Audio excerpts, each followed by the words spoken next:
Well, Bassem, Piers. it's good to see you. It's good to see you too. Last time, obviously, we did it remotely. Yes. You were here. I was in London, and you complained that it was an unfair situation. You couldn't see me. Your earpiece kept falling out. Yes. So I thought, okay, fair enough. I hear you. I got on a plane. I flew 6,500 miles. And not only that, we're doing it in somewhere that is very familiar to you. It's the Comedy Store in Los Angeles, where you performed many times as a stand-up. So I've done my bit. You did. But actually, this is not the first time we meet in person.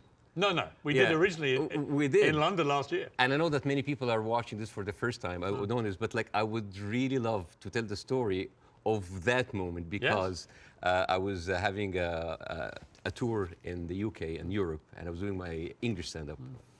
And one of my, advertising promotion plan was to come on your show. So my agent called me, it's like, Bassem, you're gonna be on Piers Morgan. I said, damn, it's like, what's wrong? It's like, well, Piers Morgan blocked me on Twitter. I did. And he said, like, what did you do? I said, well, during January 6th, the insurrection, you tweeted something about it. And I was so angry at what's happening. And I remember you having you and Donald Trump in a picture. And I said the guy who had Donald Trump with him, whatever. And then I used like very harsh words. And of course, you blocked me. So and then I said, like, does he know? I don't know. Does he know? I don't know. Does he know? I don't know. So I walked into the studio. And the moment I was like being seated and they're preparing before we go on air, and you said, oh, hi, Bassem. It seems that you have more followers than me, but it seems that I blocked you. Why? And I told you. And then we said the story on air. And it was funny because I made the joke. I was like, you have always been standing against cancel culture, and you just canceled me on Twitter. But we agreed that this is not canceling because this is your own space and you're free. But now you're unblocked me, and we're here. We're here. And it was, and actually we agreed about January the 6th, by the way, just for the record. Yeah, I was done about you, maybe you weren't surprised. I was completely staggered by the response globally to our interview several weeks ago. Were you taken aback by the scale of it? Yes, of course, but I understand why. For many years, the media covering the Middle East has been showing a certain point of view. I'm not going to say bias, but I would say it did not allow certain voices voices from the other side to be heard. And that is why you see the frustration. Whenever you speak to people in the Middle East, they tell you the same thing. They're not very happy with the coverage of the Middle East because our voices are not heard. Now, I am the least qualified person ever to talk about this conflict. And yet, just because I relate some of the talking points that we say and we hear the whole time, people felt heard. And when people have this feeling, they're happy. They have this response. They say, like, oh my God. For the first time, the West are actually hearing our point of view. Some of the point of view might not go well with other people, but at least we have a conversation. And I think that is the reason why people reacted that way. It's such an incendiary subject matter. I've never seen social media so ablaze with hostility on both sides. Did you actually, as well as enormous praise from the Arab world, did you also get criticized by some parts of the Arab world for not going perhaps hard enough? Oh, you didn't do that, you didn't do that. The thing is, this is like, you're damned if you do, you're damned if you don't. Right. If you don't speak up, why don't you speak up? If you speak up, you didn't speak up enough. If you're done, why are you if you speak up too much, oh, you're taking all the attention on you. And I love that fact because people always who accuse people of being the center of attention, they are actually not very happy that the attention is not on them. This is actually like a rule on social media. But yeah, there was a backlash, but there was also a backlash from the other side, which I mean, here and other comedy clubs, I worked with people from all kinds of different backgrounds, Jewish, Christians, Muslims, Arabs, atheists, all kinds of people. And there are a lot of people who went into my socials like, oh, so you're a terrorist sympathizer now, And I think it is important to have a nuanced, deep, interesting, intelligent conversation. A lot of people waiting for this are kind of like, yeah, Bassem, bury Piers, show him. And this is the problem with the news today. The problem is the news today, it's not about the news anymore. It's about the people giving you the news. So it becomes a show, a circus. Two gladiators in the Colosseum, two pigs fighting in the mud. And this is why people don't get anything out of it. It's a circus. You know, one of the things I heard a lot was, who is this guy? And they weren't talking about me. Sometimes I wonder. Now, obviously, you're very, very well known in the Arab world. You're known as the kind of, they called you the Arab Jon Stewart, and you're well known in America, but you weren't that well known, for example, in the UK. And I think what this interview did, it made a lot of people think, wow, all right, this is incredible, but tell me more about Bassem Youssef. And I did a bit of research into your life, and it is a fascinating journey that you've gone on to get here to Los Angeles. And I think it's worth just taking a little beat here to talk about this, because you began in Cairo as a heart surgeon. I mean, that was your career path. Yes. And, yes. And you were a heart surgeon. I was a heart surgeon until, I spent 19 years in that career, 7 years in medical school, 12 years as a practicing doctor. And 2011 happened, and the revolution happened, and I had my own show on YouTube. I did like small videos. Well, I'm going to come to this, because I was by coincidence, I had just joined CNN to replace the great Larry King. And I hadn't actually done any live show. I'd done a few weeks since I joined of taped interviews with big names, Donald Trump, Oprah Winfrey, things like that. And I was flying back to Los Angeles when I got a message that Egypt was going up in the start of the Arab Spring. And I actually went to a studio very near here, about a mile down the road on Sunset, the CNN studio, the old Larry King studio. And I went live for the first time, and it was about the Arab Spring, and it was about what was happening in Egypt. And at the same time, you, in Egypt, were actually in Tahrir Square, helping wounded protesters, actually medically treating them. Yeah. Yeah, I mean, this was a kind of movement that inspired a lot of Egyptians. At the time, I was in the hospital, and a lot of people just had volunteered. And the nurses were just like giving us like supplies, go, go, go. And we were going there, and we were basically tending to the wounded, because it is, and it kind of gives you a different perspective when you see helpless, defenseless people who are not armed, who are being beaten by security forces, military forces, being shot, being, hurt. And all we can do is just like provide some medical attention. And it kind of gives you a perspective to see how humanity sometimes can show its most ugly face. And the suppression of free speech, freedom of expression, the ability of people to say what they honestly feel about a situation, and the suppression of people's basic rights to freedom. Absolutely, yeah.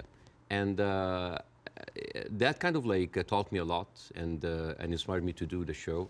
But well, you start. It's a crazy story, this, and I want to tell it, because you just decide to do 5-minute stuff on YouTube, and you are expecting a few people to watch it.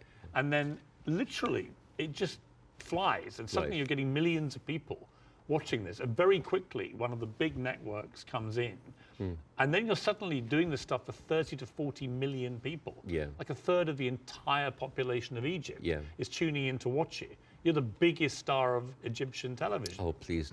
But you were. Don't stop. I mean, what an extraordinary thing, though, for a heart surgeon to go from helping protesters medically in Tahrir Square, the start of the Arab Spring, to within a year, you're the biggest star on Egyptian television. It's a crazy thing. It doesn't sound as glamorous as this. It felt horrible. Did it? Why? Oh yeah, overnight fame, this Scary. size, it's toxic, terrible. It corrupts. It goes into your soul, and it's not good. It's not. I actually didn't enjoy it. And the worst part about it is that like you're trying to do comedy in very controversial climate about very controversial issues. So you'll never satisfy people. And the problem is that people have these expectations. Oh, if you are successful in this, you must be successful at solving this. And when things are not solved, because politics, as you know, very difficult to solve, that expectation, this love turns into hate. And this is one of many reasons that I had to leave, and I came here eventually. Well, let's just take people through what happened, because they probably don't know, a lot of people. So during the presidency of Mohamed Morsi, who was a democratically elected Islamist, you had relative freedom to start, but then the more you went after government propaganda, the more you stood up for the people against the government, then the trouble started. Morsi wanted to shut you up. You eventually get dragged through the courts. I was arrested. I was arrested for one day. It was a warrant for my arrest, and then I turned myself in, and I was interrogated, and it was the funniest interrogation ever. And in my stand-up shows, I talk about that scene. Because the guards were reading the stuff out and laughing, right? Well, the guards were taking selfies with me, which is funny. Right. the exchange between me and the prosecutor, general prosecutor, was extremely funny. I mean, I don't like to victimize myself. I don't like, oh, look at that. I actually like to find humor. But why were you arrested? What was the criteria? Oh, yeah. I think the list was insulting Islam, insulting the president, spreading false rumors, and disrupting the fabric of society. And it was, I think the people in the room didn't know what to do with me because they ended up discussing my jokes. So it turned into a writer's room. And I was kind of like, how do you think we make this funnier? And it was the funniest exchange ever. And after 6 hours, I was let go. And was it scary though at the same time that suddenly the machinery was getting a grip of you? Because it was to get a lot scarier. But was it in that moment when you first got arrested, you thought, I'm being arrested for breaching my freedom of speech, right? For some reason, I just like went with the flow. I went to the interrogation wearing the big hat. I went to the show. It was just, I just wanted this to be a farce because I just like, you're really coming after the comedian. And I just tried to enjoy myself, but deep inside I was dying. Well, you actually, it gets serious enough where you may have died because actually Morsi gets, of course, deposed. In comes General El-Sisi in a coup, a military coup, and he doesn't find satire a laughing matter, particularly when the jokes are about him. You get blocked. They literally block your show from airing. I aired one episode, and it's interesting. This is a very interesting story because the first episode that was aired after the removal of the Muslim Brotherhood, everybody was waiting to see what I would say. Because by that time, all of the Islamic channels that were, I mean, like me and Islamic channel, like it's like they had 5 channels and they were like me and them going like that. They had like 5 channels that have only 1 hour a week. And then they were removed. And then a lot of the other dissident voices were also being shut down. Now, people are waiting. What will Bassem say? And on the day that the show aired, the next day I went out and everybody's like, good, at least somebody is speaking. It was a very controversial episode. Nobody liked it. And yet everybody liked it because people said like, you're supporting the coup. No, you're the Muslim Brotherhood. Everybody accused me of something. All I did in that episode was just being a mirror of what is happening in the street and showing them how ridiculous it is. You didn't take a fixed position. Well, my position, depending on what's your position? What did you intend your position to? My position was to show the ridiculousness of how the people now was like, oh, we got rid of Islamic fascism, but we are heading towards another fascism. There was a song that I did that was very controversial. People, and it's very funny, the pro-Muslim Brotherhood thought that this is a disrespect to the people who died. And on the other side, the people said that this is a disrespect to the army. And when you manage to offend everybody, you know you're right. Yes. And then the people in the middle, it's like, oh, you weren't tough enough. And I was told, it's like, why didn't you go after? The ceiling of freedom just went down. And I was just like, it is very difficult to go against an authority that was very popular at the time. And especially a military authority with a lot of experience of weaponizing these situations. Yeah. You had death threats. People would always choose, most of the time, they will always choose the military form rather than the religious form because they kind of like, at least they are not infringing on my personal freedom. Not yet. But you had threats on your life, didn't you? Oh, all the time. I don't talk about that because like I have been having death threats like never stopped since 2011. Never stopped. Have they continued since our last interview? Oh yeah, they never stopped. People threatening to kill you? All the time. Why? For what reason? Oh, for just saying something that they don't like. Oh, because you are against Egypt, you're against Islam, you're against our president, you're against God. It never stops. It never stops. It doesn't bother you? I mean, if you die, you die. You know? If you die, you die. I mean, since when, whatever, like, no bodyguards deflected a bullet, you know, maybe the guy who was with Ronald Reagan. But Yeah. I think it's like whatever. Even like at a certain point, I actually had like private security, and then I told them I can't. I cannot live like that. If that's my destiny, if I die, I'll just die. You end up with your lawyer saying you've got to get out of it. You've got to get out of Egypt. It's getting too dangerous. Yeah. Something bad's going to happen. You're going to get arrested again and probably thrown in jail, or you're going to try and kill you. And you flee to Dubai, and then you end up here in America. Yes. Was that always the plan, to eventually come to America, or was it expediency because of what happened? Well, it's funny that you said that because I visited the United States after the first year of my show.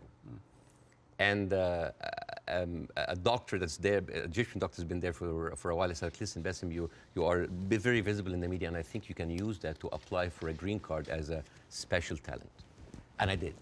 And it's like, I have like a huge show in Egypt. It's actually the criteria, because I have the same. Yeah. Is an alien of exceptional ability. Yes. Is what they call you. Yes, we're Charmingly. Yes, we're very We're exceptionally able aliens. We are, but we're still aliens. Yeah, yeah. I know, it always makes me laugh. Like, you can come here, but you are an alien. You're an alien, but you're exceptional. Yeah. And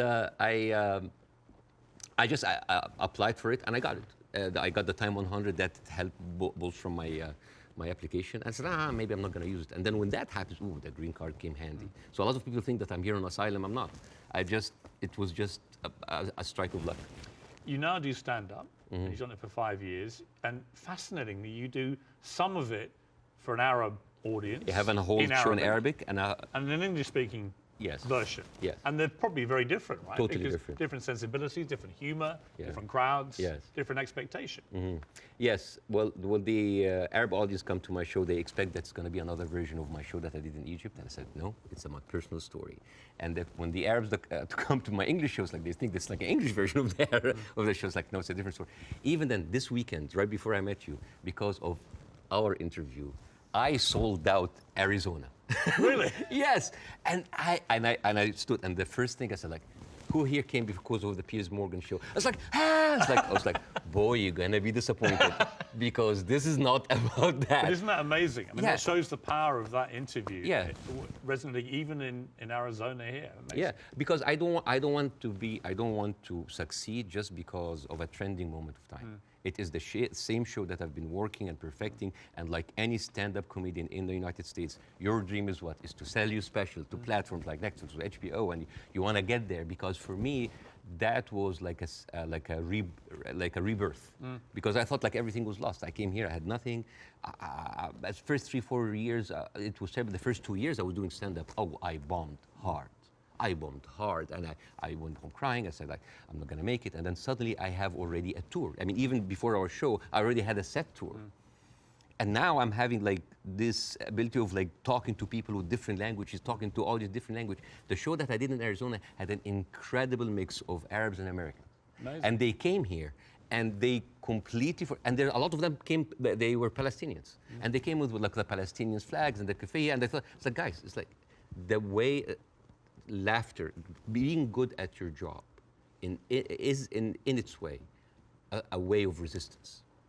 Because when you laugh, when you show people that, hey, we have Arab people here, and they are, by the Arabs and Palestinians population in Arizona, one of the most established population in the United States. Arabs in the United States in general, they are like professionals, doctors, engineers, professors.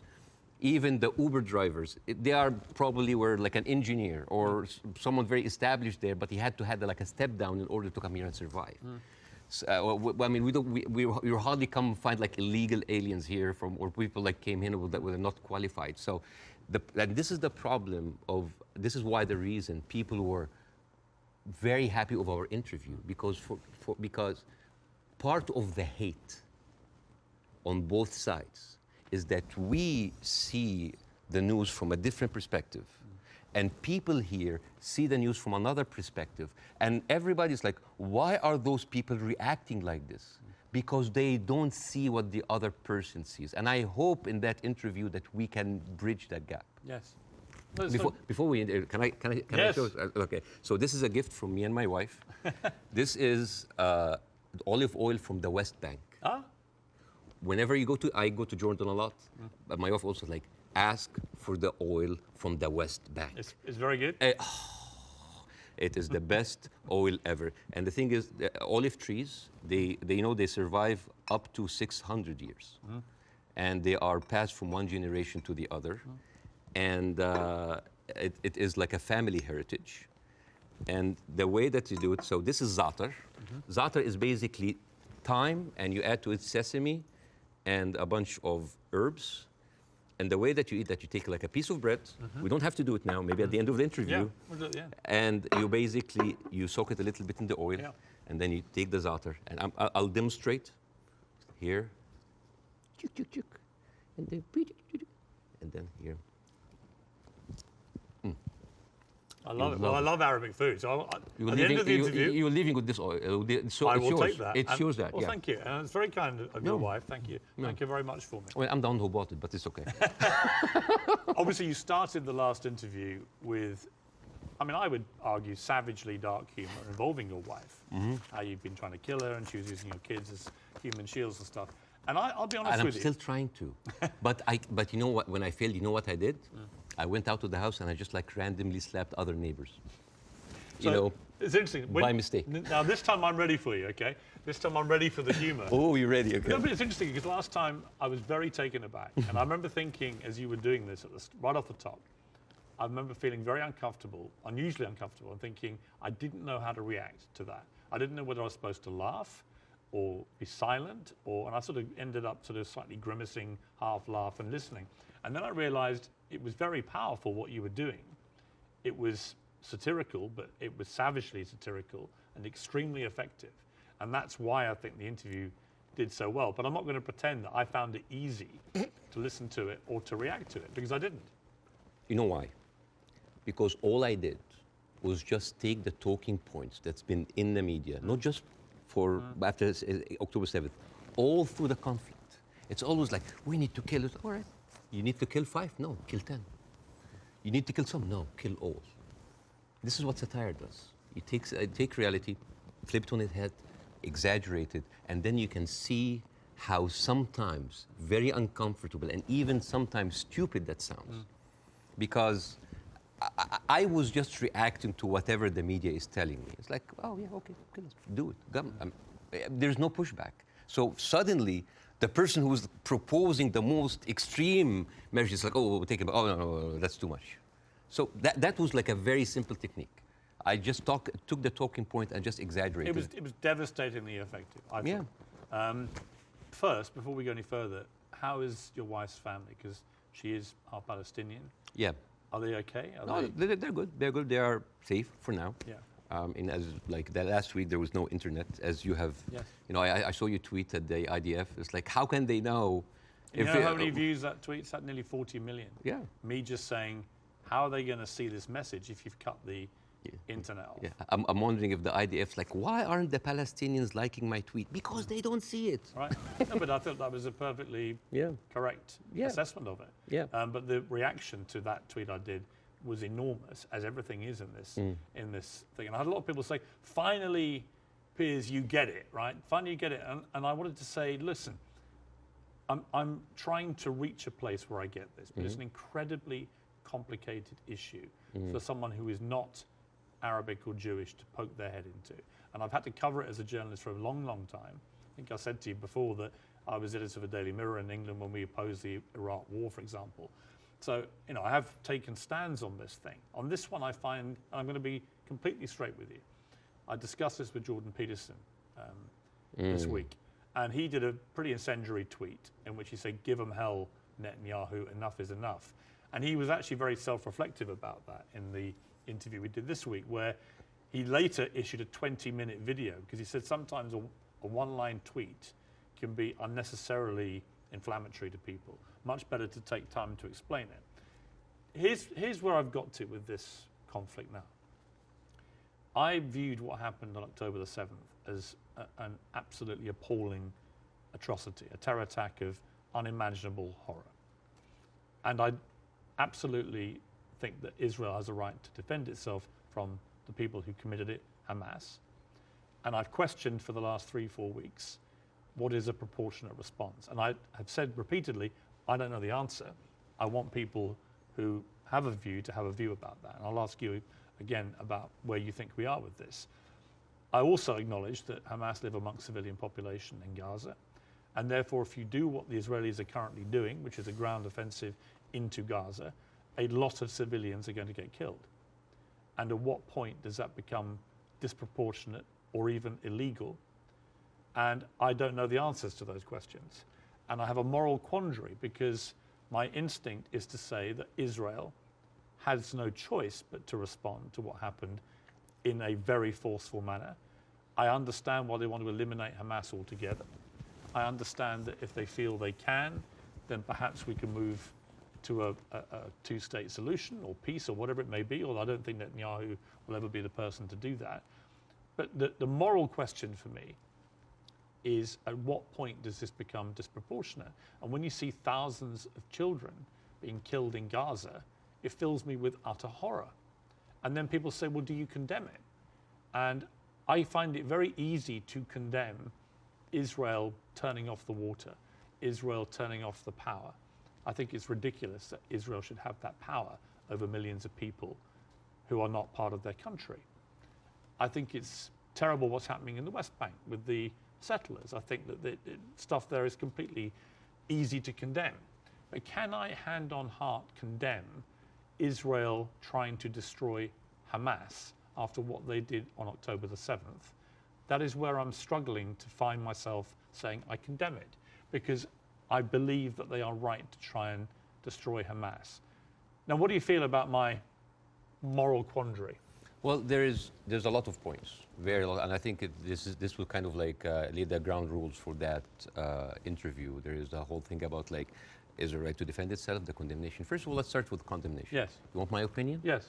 Condemning Hamas or condemning Israel? Yes. Completely useless. Completely useless. Why?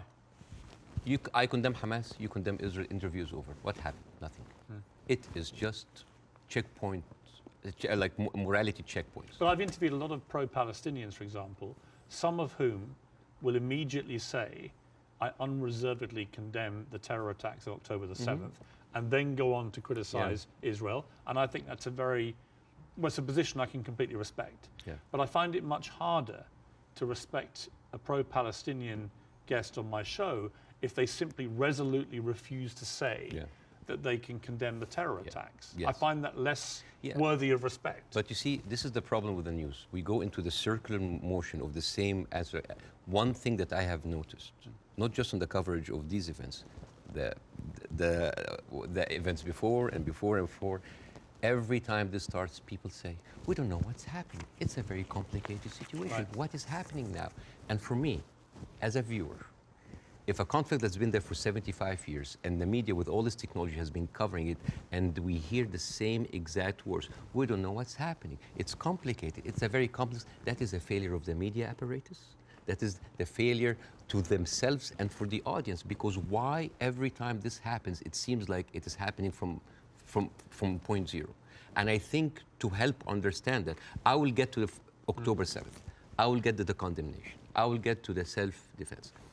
But I think maybe we can we have like all the time in the world, and we can discuss, this interview could be a bookmark, landmark for maybe looking at that conflict in a deeper way that nobody had gone there before. We have the views, we have people waiting. Yes. You know, as I said, I'm the least qualified to discuss that, but it's an opportunity to use it. I'm not massively well qualified myself. Yeah, both of us. Like, I'm I mean, look at us. I'm an Irish Catholic, I mean, right? look at us. Yeah, two privileged people. One white, one white wannabe, discussing the most complex conflict of our history. But I want to start in a totally different area. I want to start with anti-Semitism. Yes.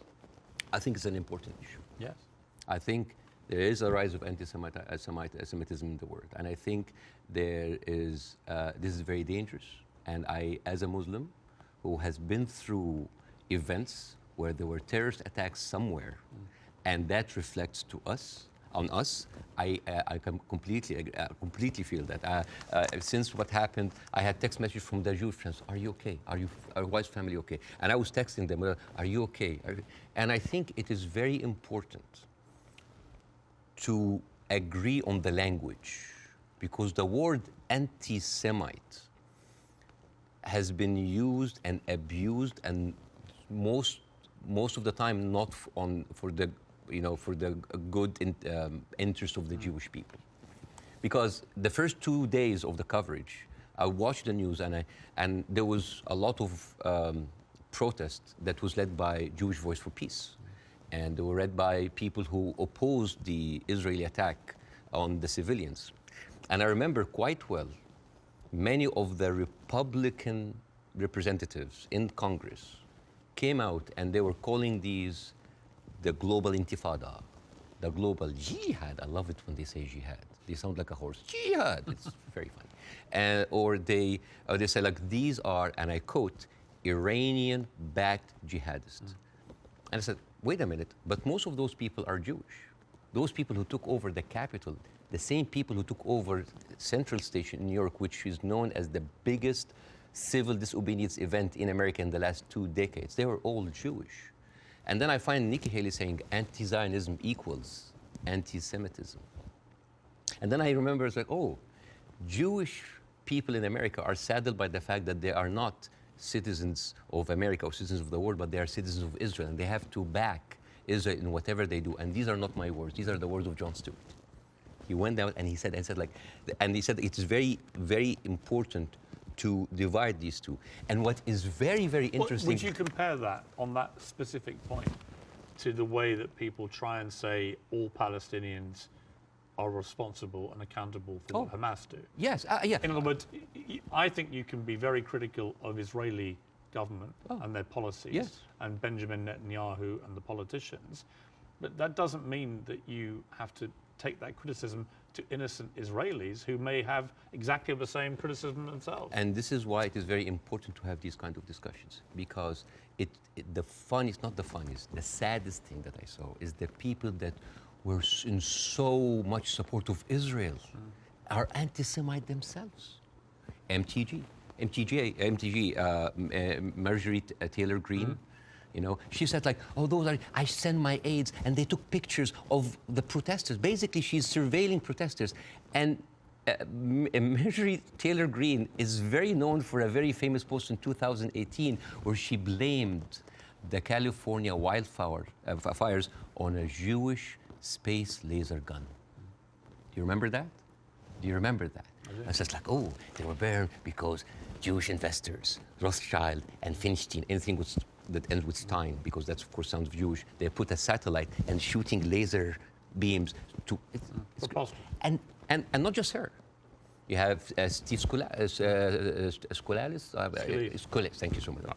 He is now the Speaker of the House, and he has been invited before for an organization that was funded by David Duke, the founder of the KKK. You have Kevin McCarthy, who is the former minority speaker, leader of the Republican Party in the House, and he accused Jewish billionaires of rigging the midterm. And who can forget Matt Gaetz? Matt Gaetz is amazing. Not just he invited a Holocaust denier as a +1 on his address. Of course, he said, like, I did not do that. I was just checking the algorithm of freedom of expression on Reddit. That's okay. But he came on Alex Jones, and he said, it's not like Jewish people are bad. Now, anything that starts with this sentence, you know it's not going to the right direction. Yeah. It's not like Jews are bad. It means you actually think it is. But the rest of the sentence, it's not like Jews are bad, but they're the head of the Jewish mafia in the United States. They control Uber. They control healthcare. They will scam you. They will hurt you. All the anti-Semitic tropes. So how come those people are accusing us of anti-Semites? So here's the thing. So let's go to the equation that Nikki Haley put on Twitter. Anti-Zionism equals anti-Semitism. No, it is true. People who hate Jews, they're also anti-Zionists. It is true. And you could be someone who hates Zionists, who don't like Zionism, and you are Semite. You could even be Jewish. And guess what? You could be a Zionist, like those people, supporting Israel, and at the same time you hate the Jews. Because the chant, Jews will not replace us, these echoed in Charlottesville. It did not echo in Gaza. I mean, in Gaza they say worse stuff in between the bombing on their downtime. And these are the same people who are seen with Nick Fuentes, with Stephen Bannon. And you know what's most interesting? Trump had him for dinner at Mar-a-Lago. And all of those people are buddies with Benjamin Netanyahu.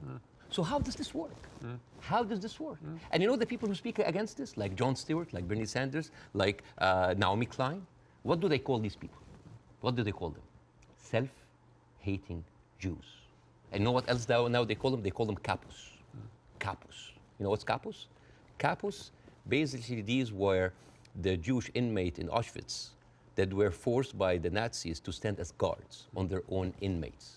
You see how degrading this is. And this is the way to shut down conversation.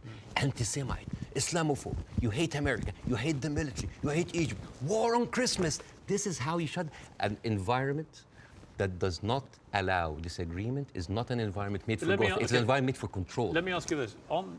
Say, take the student protests in America, at universities. I have no problem instinctively with students protesting. It's actually part of the DNA of being a student, right? But I do have a problem with two things. One, the protests that happened almost immediately after October the 7th, within hours, which were clearly, deeply, deliberately inflammatory and hurtful to Jewish people. Secondly, I have a real problem with the students who were beaming direct pro-Hamas slogans onto buildings on campuses in America. You know, I'm all for free speech, and I really am. The whole show is predicated on that. But not to the point where you see Jewish students barricaded into libraries because a mob is descending on them. There is a distinction to me between people who are obviously overtly, I mean, there was a professor at Cornell University who was literally seen in public shouting how exhilarated he felt by the attacks of October the 7th. He still hasn't been fired, that guy. I think that crosses a line. Do you? Yeah, I do not like this way. I mean, I can understand why, but I don't condone it. I would never, because you have to understand these people, again, I'm not supporting them. I just want to make sure about two things. The reason that I started with anti-Semitism, because I wanted to make sure to clear any confusion that when I speak about Israel, I'm speaking about Israel. Yes. When I speak about Jewish people, I'm speaking about Jewish people. Yes. When I speak about my Zionists, I'm speaking about Zionists. It was very, because I think it was very powerful that you did that. Yeah, I have to be careful. That's the first thing you did, because I think it's really important. Yeah, but at the same time, when I tell you why does that happen, it doesn't mean that I condone it. There's a difference between explanation and justification. Those people who are exhilarated, the way that they see, this is the same reason why people were so happy about the interview. What do they see? They see Israel as a criminal state who is killing their people, and in the same time, they are supported by the international community and the American. They have no guns, they have no superpower backing them. All they have is just feeling of happiness, like, yes, our enemies that we cannot touch them has been hurt. All they can think about, that these are their enemies that have been hurt, right? I'm not condoning this, but again, like when people were celebrating terrorist attacks, you know, against Western targets. Of course, I don't condone that.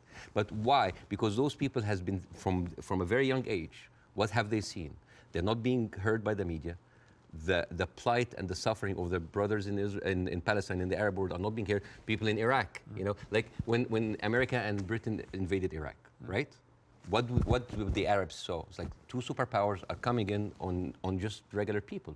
So whenever there was like a bomb or like an attack on American troops, people would celebrate. Yeah, they're our enemies. Emotions are very inflammatory, and it is not right. But those people had nothing else. All they say is just like shout. All they say is like to rejoice. It is not right. Again, I'm explaining why is this happening, because it's like, yeah, if I cannot get you, I'm just gonna scratch your eyes. I'm gonna scratch your eyes because you've been beating me all the time, and you have the whole international community backing you up, and all I can do is scream. Is it right? No. But it is understandable. Again, it's not the right thing. But no, it's not like understandable. It's like, oh, no. But again, it is an explanation. Now, hate. And again, this is another way why this has been magnified in the media so much. What does the Western audience see? They see people rejoicing for the death of innocent civilians in Israel.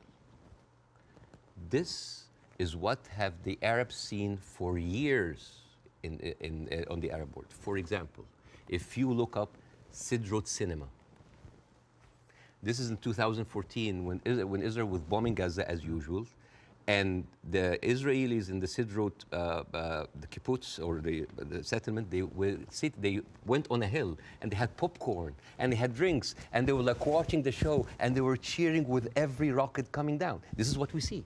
Western people didn't see that. Well, somebody found a tweet actually of mine from 2014 in which I said, at what point does what Israel is currently doing to the Palestinian people become terrorism?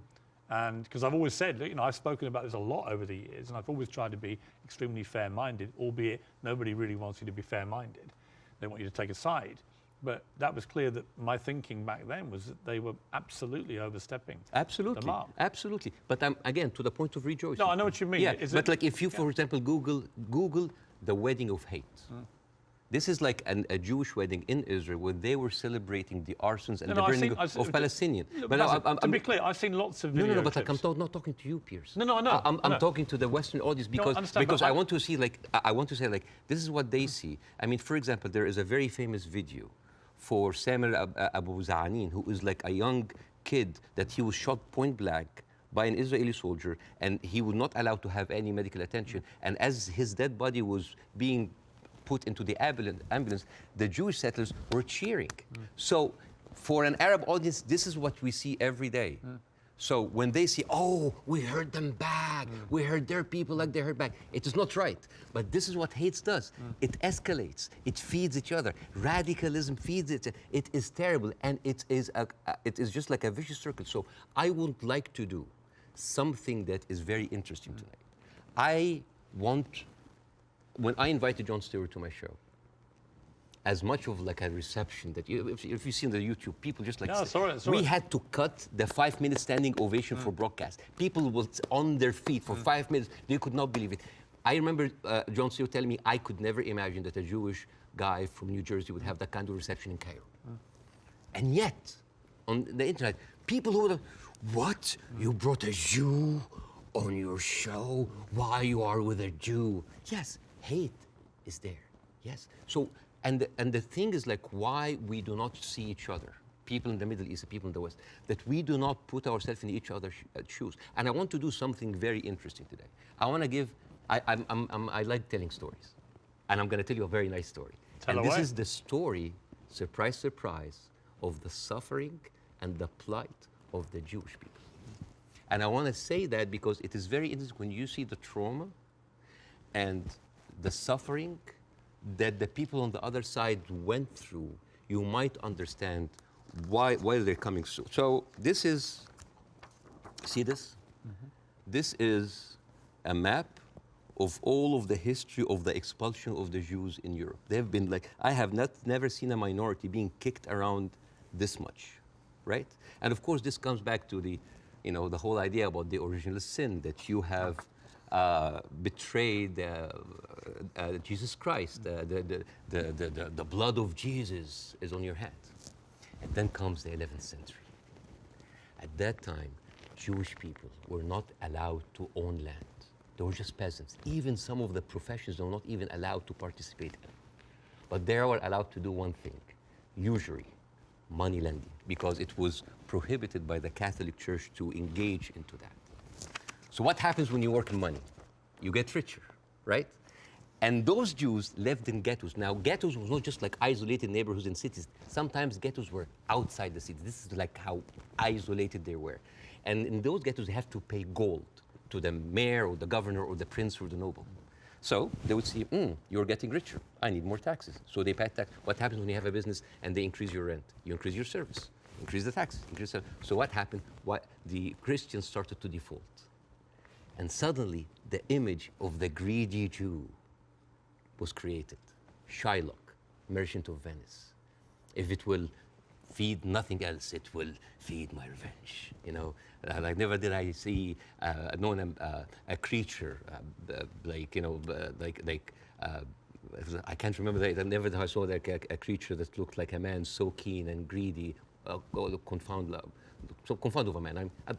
You know, English. I messed it up. Anyways, but this was the image, greedy Jew, the greedy Jew. This was created because of their conditions, and it became worse in 1095, when Pope Urban II called for the first crusade to go and save the birth of Jesus from the unbelievers Muslim. And you know, this crusade did not kill a single Muslim. You know how many people they killed? 2,000 Jews.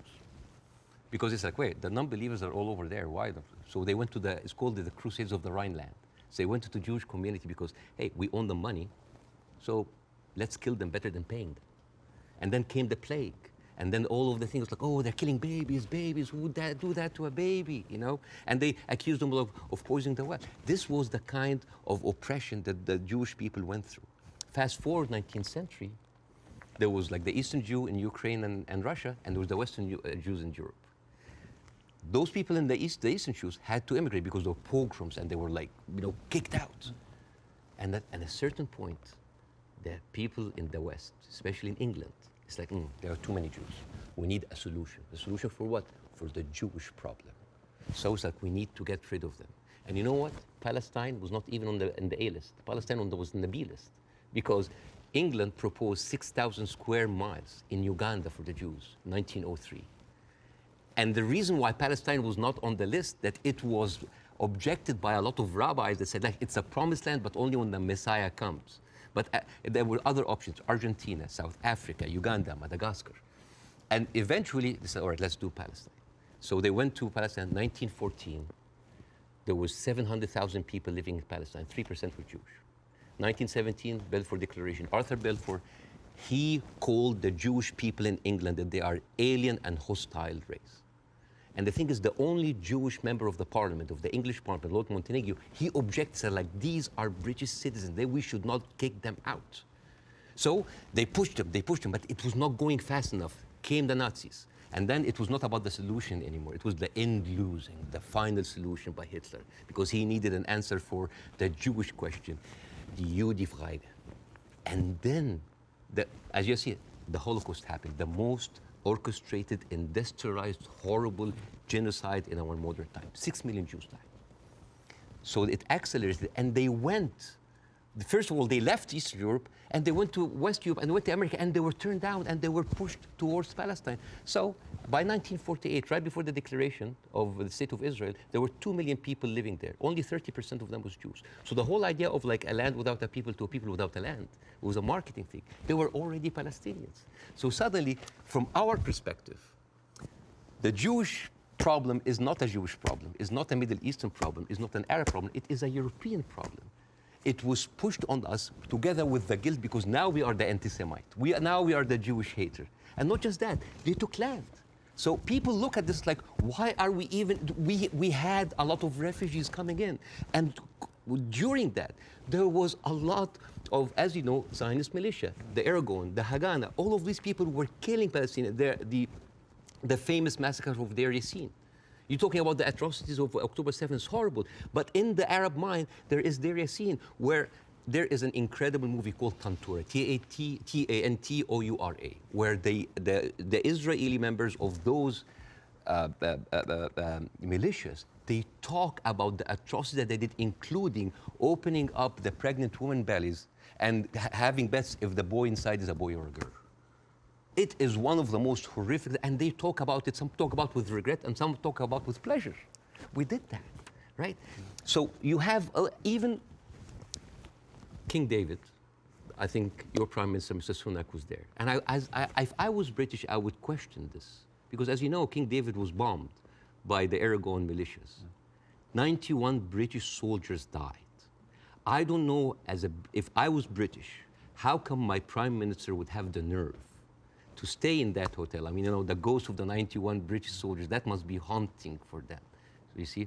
So when you see all of that, and you see that suddenly, overnight, 1948, there were 1.5 million Palestinians, half of them, 3/4 of them were overnight pushed into refugees. Yeah.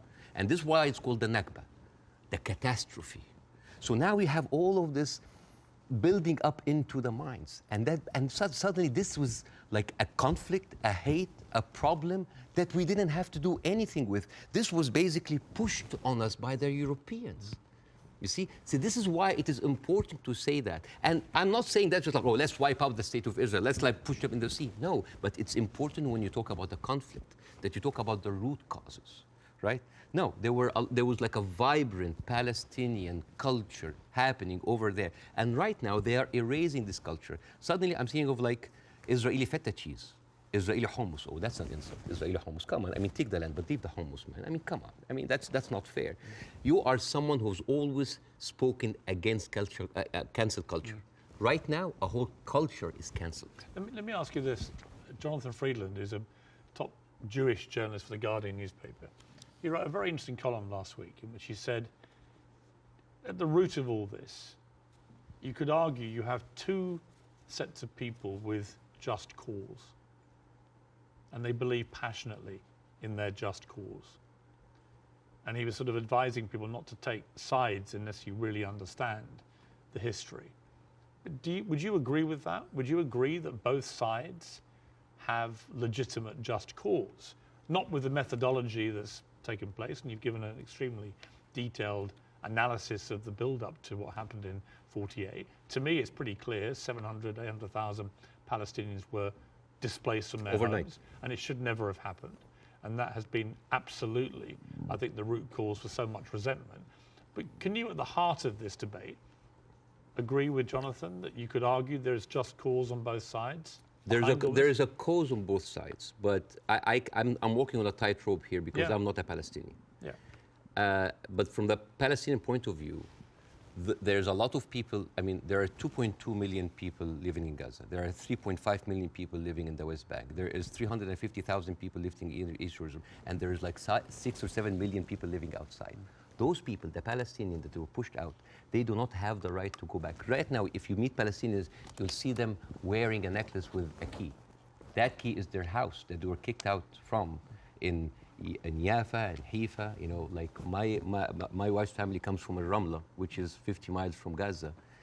And according to the law, those people have absolutely no right to go back. Even if you are a Palestinian with an American passport, they give you hell in order to go in. And yet, a Jewish person born anywhere in the world, born in Poland, born in Ukraine, no question asked, he can jump on a plane, land in Israel, and get the Israeli citizen and take a house that most probably belonged to a Palestinian. So it is not just like it is an ongoing injustice that has been happening. Now, I mean, where would you criticize, if you're being fair-minded, where would you criticize from 48 onwards the behavior of the Arab side? Well, put yourself in the Arab side. At 1948, you constituted 70% of the population. Suddenly, the UN is giving you 48% of the land, right?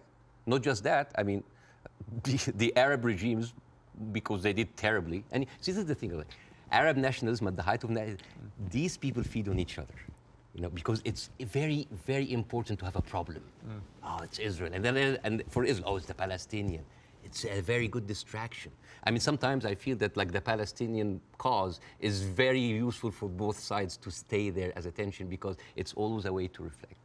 But, and this is a very important question because in the mind of the Western audience, they always thought of the Palestinian resistance or the Palestinian side as like Islamic, as militant. No, as a matter of fact, some of the early suicide bombers were female Christian Palestinians because they, like the RIA, you know, they were fighting for a land. The whole idea of Islamization of the whole cause came very later. As a matter of fact, you will find this very interesting because when I saw this, I did not believe it. This, you know, the Fatah movement, which is the PLO, the Fatah. This was their slogan. Can you see? You see there's a crescent, a cross, and a menorah. And they say unitary, democratic, non-sectarian. So basically in the 1960s, Fatah were basically marijuana-smoking, tree-hugger hippies. And yet that didn't work, right? And the thing is, I always hear that like Arabs were giving so many chances for peace. That is not true. As a matter of fact, all along history, Israel didn't give an inch of land by peace. 1973 war, they gave back Sinai because Egypt like initiated the war. 2006, they went out of south of Lebanon because of the resistance they have. Even the disengagement of Gaza, they didn't do it out of the goodness of their heart because they had too much casualties. And even the Oslo Accords, the peace treaty, the one that Isaac Rabin and got the Nobel Prize for. They did it because of the Intifada. So what is the message that Israel is giving to the Arabs? I will never give you anything with peaceful resolution. You will always have to fight for it. Do you not think that, for example, I mean, Bill Clinton feels this very strongly, that there was a great deal to be done, and Arafat, just in the end, having indicated the whole time that if we got to this place, there would be a deal, just walked away. That was the closest that everybody came, and that actually, I mean, could Clinton have done any more than he tried to do then? I am not, again, that's why it's very important to have people who are much more qualified than me to talk about this. But two things I can say about that. Number one, the whole thing about the Oslo Accord, there was a video for Netanyahu who was talking to the settlement offer in 2001, and he was bragging about sabotaging. He was talking to them, I was like, I sabotage, it's like there was going to be no peace. Yeah, you've seen that, right? Yeah. And in that video, if you remember, when he was saying, like, you have to hit them hard, 2001, no Hamas at the time. They were talking about the Palestinian Authority. We have to hit them, we have to kill them, we have to make them feel the pain. And then one of them says, like Bibi, but wouldn't America kind of just like, so what? The American public is easily manipulated. 80% are with us. It is absurd. And as a new American, where I can have the privilege of being retrospectively angry, I said, like, this guy is mocking the government and the people who have been with him all the time. It's like, oh, they can be easily manipulated. They can do it. And even, by the way, even Isaac Rabin, the one who actually did the peace accord, he was known famously, say, the way to actually beat those children is to break their bones, called the broken bones policy. They will like get those kids and break their bones on the pavement.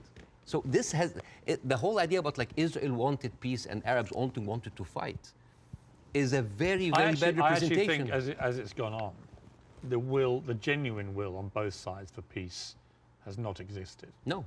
I think it's been a deceit to the world. No, I'm sorry. And to the relative groups of people on both sides. The official... And actually a betrayal of them. The official stand of the Palestinian Authority, and again, I cannot speak, I mean, it is very difficult to do this.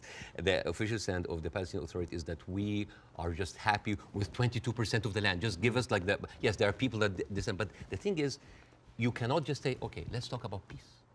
And then you take away my land. Let's talk about peace. And there's a kind of like passive aggressiveness happening.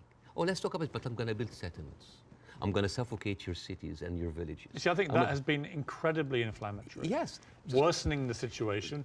I think putting back the chance of peace. I mean, Netanyahu, I interviewed Netanyahu earlier this year in the middle of the big social protests in his own country. And I couldn't understand what he thought he was doing, except that it seemed to me political expediency, that he had to get power. You know, again, he had put a bunch of right-wing headbangers into his cabinet who have incredibly bad records, speak in an incredibly incendiary way about Palestinians, for example. And that he did this for power. And then he launched, because they were pushing him to do it, a ridiculous assault on the integrity of the Supreme Court, the independence of the Supreme Court. And many Israelis rose up. So Netanyahu has become, to me, a big problem. Right? And the people, all the polling shows that. Israeli people are very unhappy with Netanyahu. I don't think he's ever going to actually want to forge peace. And in fact, I think he was instrumental with Hamas in wanting to keep them in power, because he felt that that would create the split with the Palestinians, with two political groups, and that would be good for Israel. And it was leaked in a Likud conference in 2019 that he was bragging about giving Hamas money because this is a way that we can keep Palestinians divided, and yet so we will never have one. So this is a guy who was. But look, we can agree about Netanyahu, I think. No, right? But not just Netanyahu. There's a book. I would say most of his cabinet. There's a book called The Fear of Peace. It's by Moshe Zimmerman. And he's an Israeli historian, and he said, like, the average Israeli citizen does not have a vision of peace. Because for 70 years, this is a country that has been, the war has been going on for, they have been expanding because of war, the military is taking over. So the whole idea of peace is not even there. It's not just Netanyahu. Like you have, I remember you have interviewed Naftali Bennett. Yes. And I think you tweeted that like that was like a very kind of reasonable take. Yeah. I don't think I said reasonable. No. Yeah. But like Naftali, he went after Queen Rania, and he called up shame on Queen Rania. No, I didn't say reasonable. I just said this. I did a fire emoji. Yeah. Yeah. I just said that what he was saying. Yeah. I mean, I was going to ask you about Queen Rania, and let's ask about since you've raised it, because Queen Rania accused the West of a glaring double standard. She said, "This is the first time in modern history there's such human suffering, and the world is not even calling for a ceasefire. So the silence is deafening, and to many in our region, it makes the Western world complicit."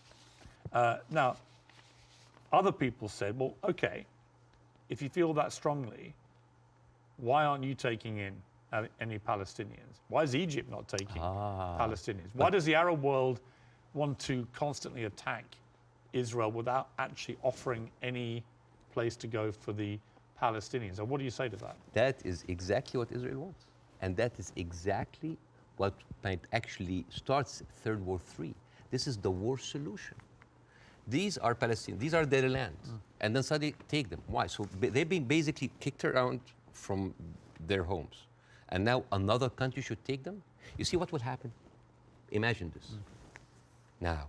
And because Israeli official has been talking openly about this. It's like, why don't they just go in Sinai? Why they go? You know what will happen? Those people are going to be pushed in Sinai. And with any population, 2 million people, they are living in refugee camp. What do you think will happen? Unrest, chaos. And then after a few years, the Western media will come with their cameras like, oh, look at those Arabs. Oh, they're killing each other. Oh, Israel is good that they got rid of them. And then they will go to the West Bank. And so those 3.5 million people push into Jordan. The whole idea, why does Jordan take them? Why does Egypt take them? The same question.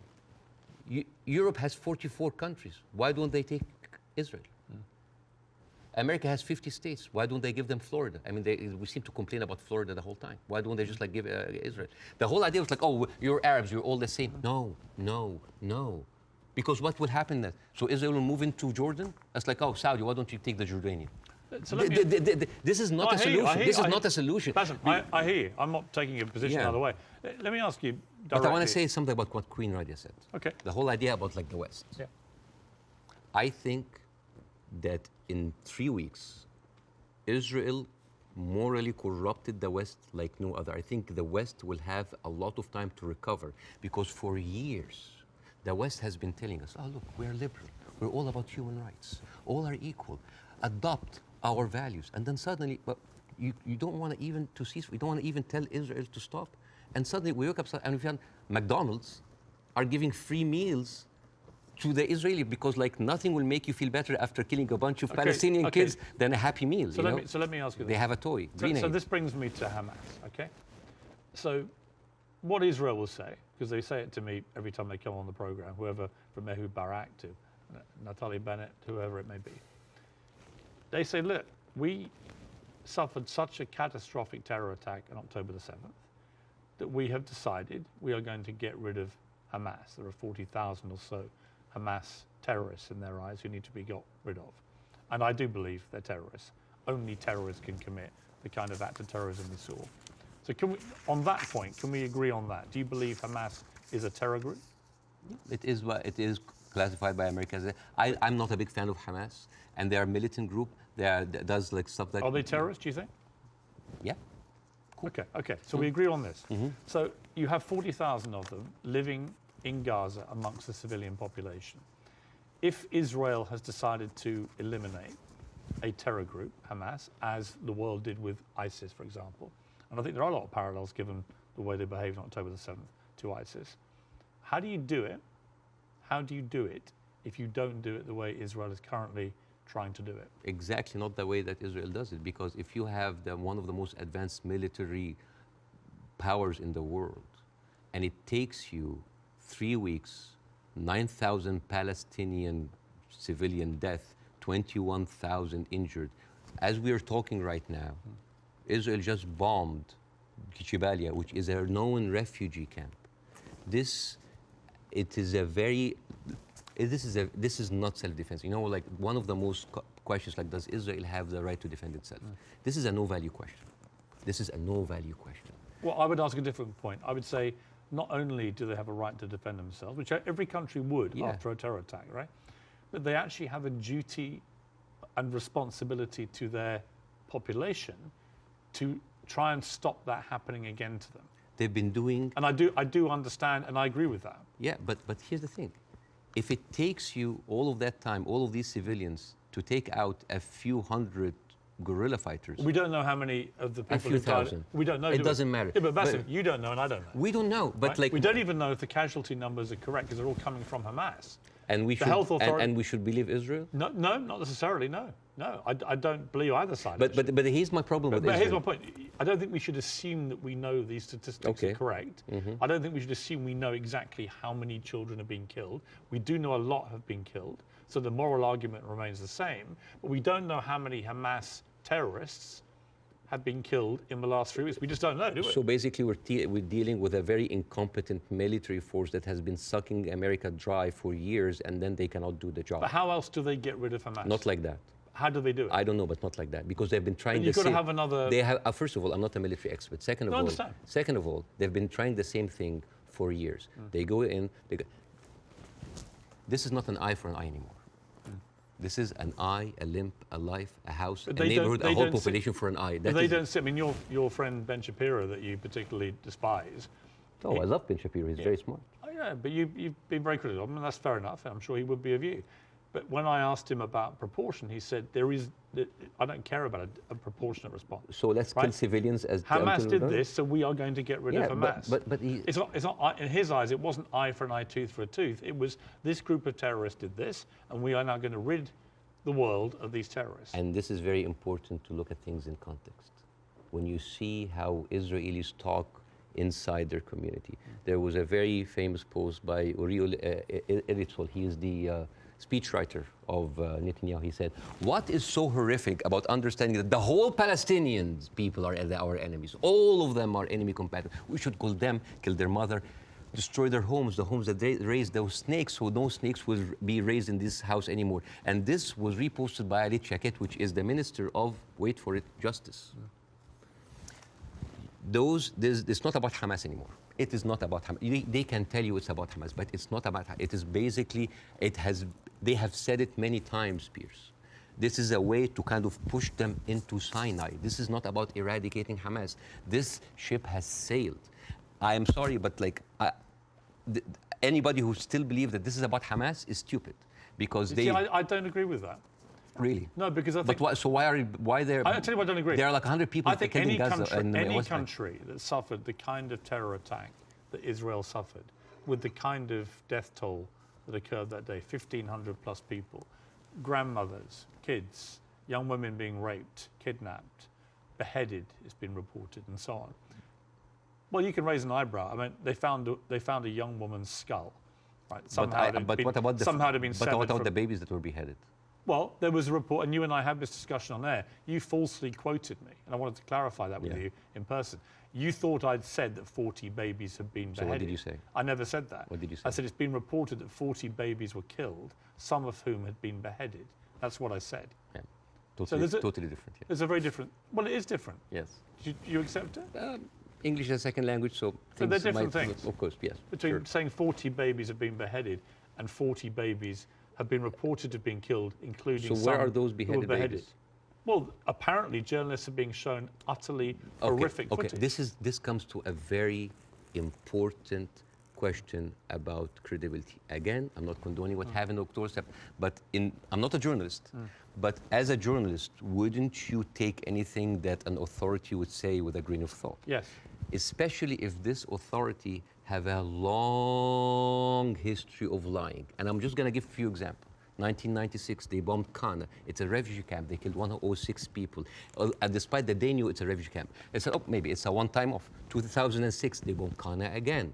2014, they killed 2 teenagers at a checkpoint. They denied, as usual, but CNN was there. So they said, we have to say it. 2018, they killed a medic, a Palestinian medic, and they fabricated a video showing that it's someone else, that he was a human shield. And then can I just finish that? I do want to respond. And then 2010, they killed Ahmed Oraikat, denied it, then said it's okay, it's us. 2021, they bombed the media office in Hamas, it's not us, but no, I'm sorry. And then 11th May 2022, Shireen Abu Akleh, reporter, your colleague, she's Palestinian, American citizen, she was shot in the head. And they provided forensic evidence and even a doctor's video that it was not them, it was Islamic Jihad. How can I expect to believe this regime, especially if the president of Israel comes down with this ridiculous thing? Have you seen that? No. He said, okay. This was reported by Sky News, and it was the funniest thing I've seen in so many. This was a Colin Powell moment, but like the cheap edition. Mr. Herzog said, like Isaac Herzog, it's like, we have found evidence on one of the terrorists, a manual to create chemical bombs. And then he showed this, and he showed, and this is, so I just want to say, why would a foot soldier go into enemy with like a manual to chemical bombing? It's like, is that BYOB, bring your own beer, bomb? It's crazy. And what he like have like local ingredients to make, and then this is like, this is a manual of Al-Qaeda, of course, convenient state in Qaeda. And let me read it to you in Arabic because this is funny. So, النشرة الدولية المعنية بالتطوير الذاتي والمعرفي للمجاهدين, which basically say, this is basically like a catalog for self-improvement for mujahideen. I didn't know that they have life coaches. So this, and you know what Sky News said? It's like, we cannot confirm or any of this, but we will show it anyway. So let me respond. So this is like this is a lying government. So let me respond. I do think the Israeli government has lied. All the time. Right? I do think they've lied. I'm not going to dispute that. I do think they've been caught lying. I do think they've said things that turned out not to be true. I also think that 2 weeks ago, a hospital was bombed. Yes. And it was Who do you think immediately... did it? Well, I'm going to tell you what I think. Hamas immediately tell the world it was an Israeli airstrike and that 500 people were killed and that the hospital had been destroyed. And then as the next couple of days go by, the hospital is relatively undamaged. The car park was obliterated. Many fewer people than 500 were killed. How many people died? We don't know, because actually we're reliant on the Palestinian Health Authority, which is Hamas in Gaza, for the figures. So we don't know the number, but a lot fewer people died, it would appear, than the like 500. 100? We don't know. 50? Either way, it's appalling, but it may not have been anywhere near as appalling as was first said by Hamas. But here's the point. Most independent studies of what happened have concluded that it was almost certainly a militant stroke terror group inside Gaza, and they fired a rocket which landed in the hospital car park. In other words, it wasn't an Israeli airstrike. So I have an issue with that, because for 3 days before the attack, the priest and the patriarch of the hospital, because it's called the Baptist hospital, said that they have received multiple warning from Israel that they're going to hit the hospital.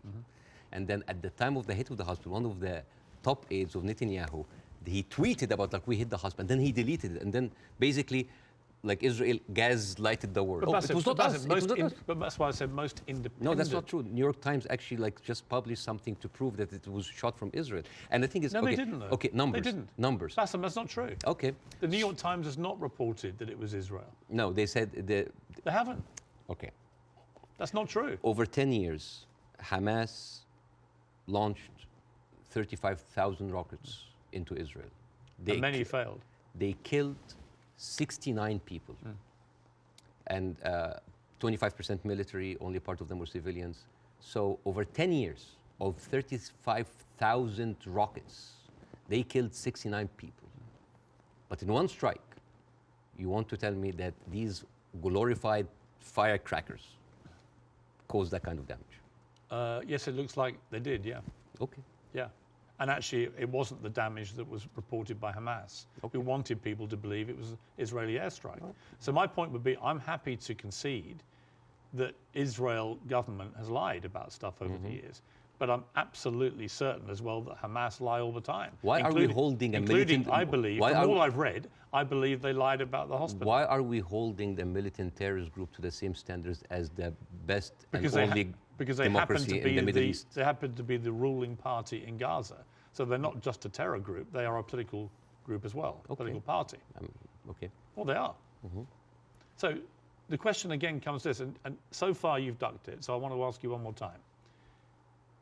We can both agree that the scenes in Gaza right now are horrific, because I do feel that. But I don't know how else Israel can eradicate Hamas than the way that they're currently trying to do it. Do you have an alternative for them? Well, again, we are locked in the same thing, what can we do now? But we don't look at what was happening over there. The best recruiter for Hamas is Israel. I mean, you have talked a lot about the horrible condition in Gaza. Yes. I mean, let's imagine like a little boy called Rami. He lives in Gaza. You know, he have a horrible life, but like, you know, it's like, it's not that bad. I know he has a cousin in the West Bank. He's living a good life. He wake up in the morning and he found out that he was kidnapped by 3 settlers. He was burned alive by kerosene and he was forced to drink the kerosene. His name was Muhammad Abu Khudaira. That settlers did that to him in 2016. Said, all right, you know what, I'm just gonna leave. I'm gonna find a way to go to Europe. His aunt is a published author and she won a prize in the Frankfurt Book Fair. His name is Adnaya Shalabi. And now she was cancelled because of what's happened, just because of her a Palestinian. His other aunt in America, his name is Amawi. She is a speech therapist, and this is close to my heart because of my son. And she was fired because she did not want to sign the government contract that said that you cannot join BDS, which I don't understand. Why do people choosing to protest peacefully by not buying goods from a certain country? Why would the United States make that its own issue? So, and this guy, this Rami is being approached by like, oh, join Hamas, join us, let's go kill Israel. No, I don't want to kill. I'm going to live in Gaza. It's a life, but 97% of water is not good for human consumption. Half of the population are anemic. Even the is not being treated, and it goes into the shores of Israel. It's like, oh, those Palestinians. It's horrible. Yeah. So, and then he wakes up in the morning. He doesn't think about killing Jews the first thing in the morning. He thinks about being there at 5 o'clock at the first 50 people in the line for bread, because if he doesn't, he will miss the food for his family. And he goes back, and he finds a message saying that we are going to bomb your house. He comes back, he loses his whole family. Now, tell me, what is a proportionate response for that? I don't know. I don't know. You cannot create terrorism and then you... I don't know. They have created this. I don't know is the answer. But Bassem, let me ask you this. Hamas will have known when they perpetrated what they did on October the 7th, what the scale of response was likely to be. How does that help the Palestinian people? I don't know. That they are supposed to serve? I don't know. The wheels are already set in motion. But it doesn't, does it? I do not, you know, this is the thing. I feel sometimes that Hamas is with us in the room, that we are bringing Hamas. Who has the power in this equation? Who has the 4th largest and strongest military power? The whole idea about Israel, it's like, oh my God, the Arabs are going to destroy us. Look at the map. Hang on, hang on. Hamas's stated goal is the eradication of Israel and the Jewish people. Yes. They make no pretense about it. They've made no attempt, unlike the Nazis who try to cover up their crimes. Absolutely. They've made no attempt to try and deny what they brazenly boasted about it. Yes. They are proud of what they did. Right? And they will have known, again, the scale of what they did on October the 7th would have prompted this kind of response, which would have led to thousands of innocent Palestinians getting killed. And my question for you... I wish the 7th of October never happened. Right, but every time something happened. You say Hamas is everywhere. Well, yeah, actually all roads, roads on this particular part of the crisis, and I accept it's been going on for 75 years, this conflict, but all roads in this crisis lead to Hamas and what they did. And not necessarily. Because all roads goes to the condition that created Hamas. If the Jewish people were expelled from Europe and went to Argentina or South Africa and Uganda and went in and took the land, you would have Hamas in all of these places. You and I can agree that the conditions Palestinian people have had to endure in Gaza for a very long time are completely unacceptable.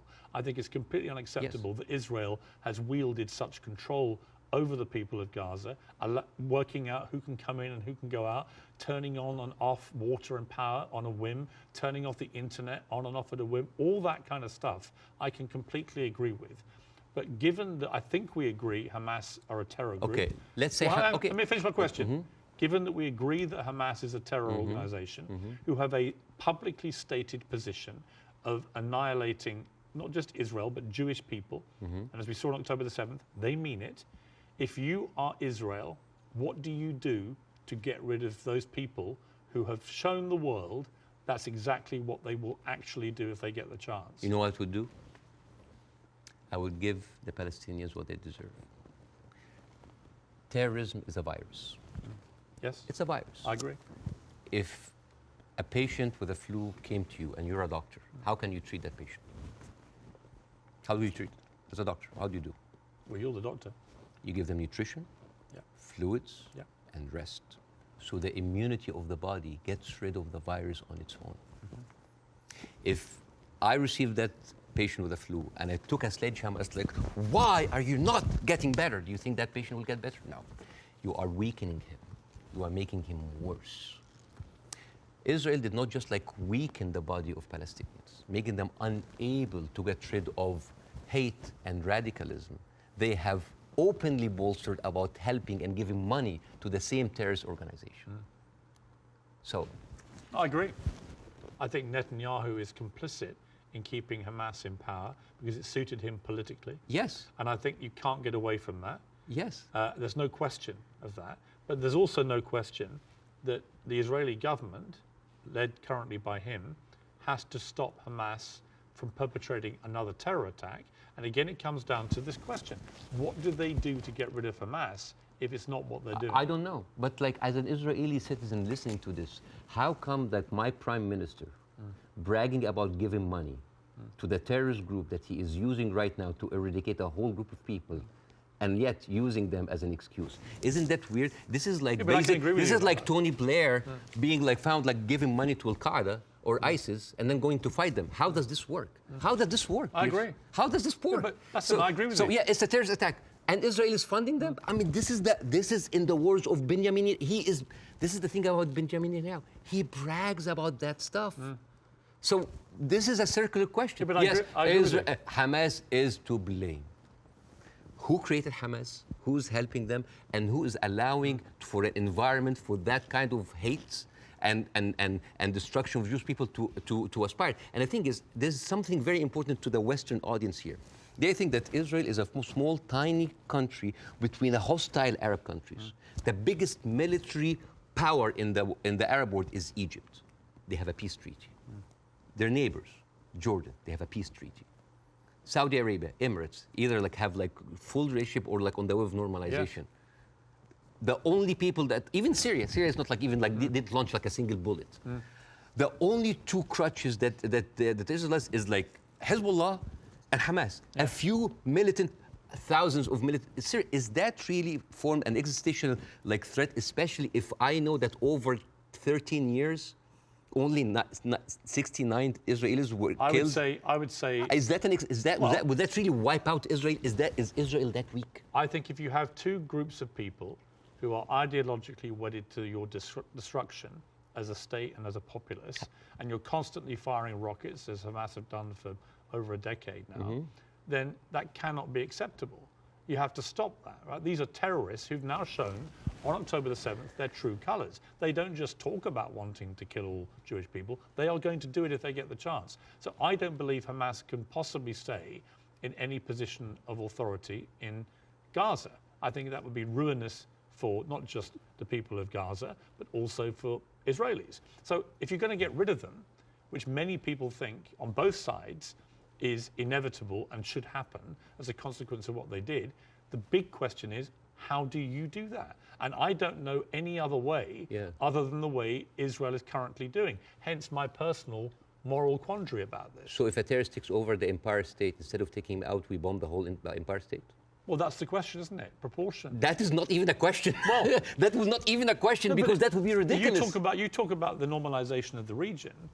I mean, the theory that I most buy into, supported by recent, I think, Wall Street Journal reporting, that hundreds of Hamas terrorists had gone to Iran for training before this attack. Okay. It had obviously been very carefully organized, and so that is, I think, highly likely. But if you're Iran, and you're looking at all this normalization, and you're looking at Saudi Arabia being next, this is your worst nightmare. So a perfect time to commit an atrocity like this through your proxy of Hamas. Again, I'm not a political expert to know what is the background, but let me tell you. It's a likely theory. Is Hamas justified? Is all of the horrible conditions that Palestinians are living in, is that a justification for Hamas doing what they did in October 7th? Good. Do you think so? Of course not. Right. So we're agreed. No, of course. So let me ask you the question a different way. There is no justification what Israel is doing now. No Hamas, no terrorist attack justifies this. Well, because you have been there. No, but that's you have been there. You have stood against the Iraq war. Yes. So that is too much. Yeah, but here's the you difference. are killing a whole population. No, here's the difference. I didn't stand against them for that reason. I stood against the Iraq war because I did not believe we had seen evidence that Saddam Hussein had weapons of mass destruction.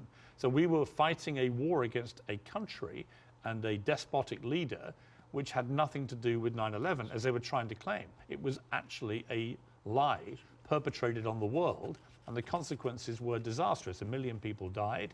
I mean, over 150 British troops died. My brother served in Iraq and could have been one of them. You know, the whole thing was a fiasco, a deadly fiasco. It led to the rise of ISIS and all the hell that came with that. So, you know, yes, absolutely, I fought that campaign against that war, and I wish I'd been successful. But the singular difference here is no one is disputing, least of all the Hamas themselves, that they perpetrated this attack. And I believe Israel has a fundamental right and a duty to defend its people from them doing it again. So if we can agree on that as a principle of a country that's had that kind of attack and how you deal with it, the question then becomes, how do you eradicate the people who did it? And I just think, given the intense nature of the way the population exists in Gaza, very, very large numbers of people in confined places, and that is in itself unacceptable, and I will agree with you about all of that, and that has to be fixed longer term. But actually, if Hamas are everywhere there amongst these people, I just don't see any alternative to what they're doing, and I'm very happy to consider one. But I don't think you have one either. So if the Iraqis were actually, there was evidence that they were behind 9/11, would that still be okay to kill a million Iraqis? We have a parallel, which is Afghanistan. And in fact, I would say, but that raises a different question. So was the Afghanistan war just? I believe it was, in a way that Iraq wasn't. I believe that Afghanistan was harboring terrorists, Al-Qaeda. We know that they were training there. We know the Taliban were there. And we went in, we launched this war. It goes on and on and on. Huge bloodshed on both sides. And in the end, after a ridiculous overnight pullout by America and President Biden, the Taliban are back in charge and waging the same kind of medieval rule they waged before all this. So you've got two things. Was it justified to strike back at Afghanistan for harboring Al-Qaeda? I would say yes. Did the means in the end justify the war? You could argue no, actually, because actually you ended up with the Taliban back in charge. So they're two different things. And it may well be here, by the way, as I've said, that if Israel pursues this ground invasion, it backfires horribly. It leads to a much wider conflict involving many other people, possibly including Iran directly. And it could be a horrendous escalation and a massive war raging through the whole region. And that is my fear about it. But I come back to the central point of justification, and I'm really struggling to see what else Israel is supposed to do to get rid of Hamas. And if you've got an alternative, let's hear it. I do. Piers, this is never about Hamas. Believe me, it is never about Hamas. If somebody tells you who they are, listen. Israel has been telling the world all the time, they need to clear the Gaza Strip into Egypt. You think that's always been the plan? Always there. I mean, they have said it. They have said it many times. Why does Egypt take them? And do you think when Egypt takes them, do you think they'll go back? No, never. And then when they're done with Gaza, they will go back to the West Bank. They will kind of like build the settlements around them, and then until they push them into Jordan, because that is the plan. They have talked, not just Benjamin Netanyahu, everybody said like, there's no state, two states. It is one state, and it's for the Jewish I don't people. think he believes in a two-state solution. Nobody believes in a two-state solution. It is one state. But nor do Hamas, obviously, and they're the ruling authority in Gaza. They don't. You see what you're comparing? It's a militant group. It's a small militant group. But they are Israel as a nation. They are the elected political leadership. They were elected in 2006, and 50% of the people in Gaza right now are under the age of 16. They were not even born. I understand. Yeah, like so. And the so all right. So Bassem, let's agree about that. But that's the circle state. It's I understand. It's a circular firing squad. Hamas. I know. But okay, let's move forward. Oh, yeah. Let's assume somehow we get to a place, possibly at the instigation of countries like Saudi Arabia and others getting directly involved, where you get to a place where Hamas are removed, and I don't quite see how that happens without enormous further bloodshed, but let's assume they get removed. Let's assume that Netanyahu is removed from office, which I think is highly likely just from the fury of his own people about what they see as the defensive and security failings, plus his attack on the Supreme Court already causing huge polarization. Let's assume we get new leadership in both places. Could there still be peace? Could there still be a two-state solution? No. It can never happen. No, because Israel have already shown it's not about Netanyahu. It is the policy of Israel not to give the Palestinians their seat. It has always been there. But what if you find leadership that understands? You will not. But why are you so... You will not. Why do you not think so? Because Israel has been... But they would say the same about the other side. And I remember... Who has the power? Let me give you a parallel. Obama in his book... Let me give you a parallel. Okay. Let me give you a parallel. Northern Ireland, okay? Northern Ireland appeared to be completely intractable, with the IRA and the loyalist paramilitaries trying to kill each other. In the IRA's case, trying to kill British people as well, because they did not want this to go the way that people wanted it to go. And ultimately, we got to peace because we found leaders who actually had the courage, the moral courage, to get in the room with the people that were trying to kill them and to do a deal. I don't think you can do that with Hamas. I think they're on a different scale to go to the IRA. But we did have a seemingly intractable place riddled with violence on both sides, and eventually we got peace. Do you not see there's any chance of doing that here? No, not with Israel. Obama, after he left office, he wrote in his book, the problem with the Palestinian-Israeli conflict is that one side is extremely powerful and one side is extremely weak. There is absolutely nothing to oblige that strong side to give anything. All over the years, Israel showed you many times that they are not interested in peace. Leave Gaza. Forget Hamas for a second. The West Bank. What have they been doing in the West Bank? The illegal settlements did not stop a single day. No, they no. Are and it's completely wrong. Yeah, but the thing is, it's wrong. I agree with you. But you see what they're doing in the West Bank right now? They are creating little Gazas. They are creating little Gazas. Yeah. And until they are like squeeze them. It's completely wrong. There is a hilarious documentary called The Wanted 18. It is like an Israeli-Palestinian co-production. And it tells about the incredible story about the residents of Beit Sahur. It's a Palestinian town next to the Nazareth. And they said they don't want to depend on the milk coming from the kibbutz. So they bought 18 cows. 18 cows.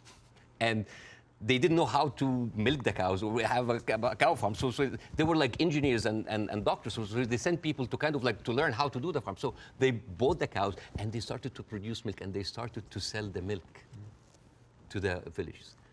The Israeli authorities were not very comfortable. So one day the military government came in and was like, those cows, and I quote, constitutes an existential threat to the national security of the state of Israel. You need to get rid of them. And the movie goes about like the hilarious attempts of hiding those cows between the butchers and the houses. And in one scene, a cow is actually running and the Israeli soldiers are like running behind it and they corner it and they corner it and they're about to kill it. And you know what did the cow say? You didn't fall for this, cows don't speak. Yeah! But you know, it actually said something. You know what did it say? It said Hamas. But anyways. But you see, this is the ideology of the Israeli ruling party. They are not interested. They're not even allowing you to get your own cows. I mean, I want to discuss something that is very important because we have been talking about Israel being a democratic state, a secular state for all of its citizens, including its Arab residents, right? Wrong, Yes. wrong, wrong, wrong. 2018, there was a resolution that was offered in the Knesset that say that Israel should be a state for all of its citizens. That seems basic, right? That resolution was not even allowed to be discussed. It's like, wait, why? And the rebuttal was, Israel being the state of all of its citizens would threaten the character of the Jewish state. There is, I have a friend of mine, his name is Andrew. He's Palestinian Christian. They do exist. And his family comes from a town called Tarshiha. As many Palestinian towns, these were like, you know, had another Israeli town called Kafar Vradin. It is a left-leaning town. They voted against Netanyahu by 70%. And they announced an auction to sell houses. And then they noticed that most of the applicants were Palestinians. They canceled the auction. Why? Because in each Jewish town, there is something called admission committee that can decide who can live in this town. Sounds like Jim Crow for me. And then they cancel it. And you know what they say in the reason? They say, Kafar Radim welcomes all citizens of Israel despite their race, gender, or color. However, the majority of the town would like to preserve the character of the town as being Jewish, Zionist, and secular. How does this go together, secular and Jewish aside? You know, and this brings me to this picture. This is a very famous picture. You know, remember this picture? I'm sure you've seen it. Yeah. This, for the people who don't know, this from San Augustine, Florida, 18th of June, 1964. This was a white-only motel. And these are black activists who wanted to defy the law and jump into the hotel. This guy, he's the owner of the hotel. His name is James Brooke. And he was pouring acid to scare them out of the hotel. His neighbor said that James Brooke was a victim because he was just following the law. And you know what James Brooke said? He said, it's not like I don't like black people. I just don't like them in my swimming pools. Now, if an official said that, wouldn't you say that this town has kind of a systemic racism? Yes. This quote was not said by James Brooke. It was said by Deton, the head of the Galilee municipality, when he said, I don't like Arabs. I don't just like them in my swimming pools. The town of Nazareth Elite, 2010, the Arab Christians in the town, they requested to set up the Christmas tree next to Nazareth. This is the birthplace of Jesus. And you know what they said? We cannot have it because non-Jewish symbols would offend Jewish residents. But this comes back to what you were saying at the start, which is about the hate on both sides. No, I'm not talking about the hate. I'm talking about this shining example that Israel won't tell the world that we are like the Western world. We are secular. I don't know if you know this, but they're not just like secular, like Christians against their own Arab. I'm talking about like Arabs with Palestinian, with Israeli identity. I'm talking about them being even racist against their own people. 1950, Yemenis immigrants that came from Yemen, and they were in the transition camp waiting to be transferred into Israel. Their kids were taken away from them and given to white Ashkenazi Jews because they were not white enough. But Bassem, what would happen if a Jewish person went to Gaza? Why would they go to Gaza? Exactly. Even I wouldn't go to Gaza. Exactly. That's my point. Yeah, it's a dystopia. Who would? But I'm just. So it's not just. You're raising points about Israel, making out that somehow they're as bad or worse. No. But what's going on there? Hamas has ruled over yes, the Palestinians in the most oppressive way imaginable. Absolutely, but you know what? Hamas never claimed that they are the only democracy in the region. They never claimed that they are secular. They never said that they adopt Western tradition. And they definitely, they did not use that lie in order to carpet bomb a whole country. Okay. Now here, I want to say one example. And I'm going to leave you. All right. Israel, you think that Israel will by the way, the whole thing about the Yemeni children, you can find it in New York Times. It's called like the lost children of Israel, the forgotten. But even when Ethiopian people were immigrated to Israel, Ethiopian Jews, women then report, 2013, that is not like 50 years ago. They reported that they were given against their consent and without their knowledge contraceptive shots so they wouldn't reproduce because they are the wrong color. Israel is a racist, apartheid country that is projecting this shiny example of secularism and democracy for the people so people can accept whatever they do because they look at Palestinians as lesser people. This is the whole point. This is the whole point. And I would like to quote Winston Churchill. He had a quote that say, I don't believe that we have made a great wrong to the Red Indians of America or the black people of Australia because they were replaced by a higher race, a stronger race, a more world-wisely race. This is why Queen Rania is criticizing the West. This is why we here said, like, where are your values? Because this is the crux of the problem. It's not Hamas. It's not Palestine. It is people looking at us as lesser human beings. Bassem, I don't dispute the characterization that a lot of the Israel administration look upon Palestinians as lesser people. Otherwise, they wouldn't. They even look at the Ethiopian Jews and Yemeni Jews like less. I wouldn't dispute that. I want to quote you to end this. No, why would you end this? Don't end this. We'll be talking for 2 hours. Why not? At some point, we're having an amazing time. We can do another interview. Well, this one goes big. I think this is a neat way to end it. You said, I actually believe there is a middle ground between everybody and they can meet. I direct my criticism for the extreme of each one of them. That was you, Bassem Youssef. Mm-hmm. I agree with that. But I don't share your view there can never be peace in this region. I think there can't be with the current leadership structures in both countries or both places. But I definitely think you've got to be optimistic about peace. You just need to find people I who hope can so. forge it. I hope so. But the reason, listen, I refused to come on your show when your producer first called me for the first interview because I was scared. I was afraid. For me, that was a career suicide. Because I'm talking. This is even important because you are someone who's always talked about like against cancel culture, about like speaking your mind out, speaking your mind out. I left Egypt and I came to America, the land of the free, the home of the brave. But I didn't know that there was a fine print said that you cannot speak about Israel. I have issue with that. Israel is a foreign country. They're allies. Good. But you can speak about Israel. How many people lost their jobs? Even Bella Hadid. Bella Hadid, by the way, She hasn't lost her job. No, but she talked about death threats. She's talking about like being silenced. Sure. By the way, Bella Hadid she's Palestinian. And you know who else? Gigi Hadid, sisters. I love the Hadid. They are with us. Yeah. Anyway, so. I know them both, they're very nice. Yeah, but the thing is, if you are that high and you cannot speak about it, and it's not about, it's Well, like. you can, you just have to have, yeah. you can. I mean, I've spoken out about these issues and you get shot at, not literally, but metaphorically all day long on social media. But that shouldn't stop people from doing it. I'm just like wondering, as an American. You do? As an American, yeah. But like, I'm doing now because like the first interview went well. Right. I'm doing that because I want people to see that you can really speak up and not just get canceled, but get rewarded. My career is going fine. Yeah. It's great because I want people to have the courage.